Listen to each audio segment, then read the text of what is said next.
Hi bro, మీ name ఏంటి? విశ్వ. Okay fine.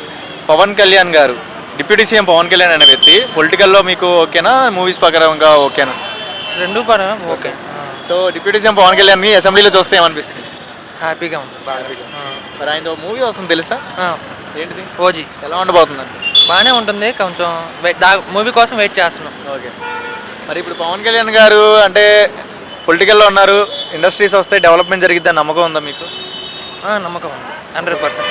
ఒక మాటలో చెప్పాలంటే ఏం చెప్తా పవన్ కళ్యాణ్ గురించి? ఏంటంటే ఆయన చెప్పింది చేస్తారు 100%. అది నమ్మకం పెట్టుకోవచ్చు. అది అంటే పవన్ కళ్యాణ్ అనే వ్యక్తి అసెంబ్లీలో అంటున్నాడు కదా, ఎవరు కరప్షన్ చేసినా వదిలేదే లేదంటున్నారు కదా. పవన్ కళ్యాణ్ అనే వ్యక్తి నిజంగానే అలాగా చేస్తాడంటావా? చేస్తారు పక్క. డెవలప్మెంట్ అమరావతి సంగతి ఏం చెప్తా? అమరావతి డెవలప్మెంట్ అనేది బాగా ఉంటుంది, కొంచెం టైం పడుతుంది. సో ఆయన మూవీస్ తీసుకుంటాడా, ప్రజలను చూసుకుంటాడా? అంటే మూవీస్ మీద ఫోకస్ పెట్టి ప్రజల్ని మైనస్ చేస్తాడంటారా? అలా ఏం లేదు. మూవీస్ ఇంకా చేసిన తర్వాత ఇంకా చేస్తూనే డెవలప్మెంట్ చేస్తారు.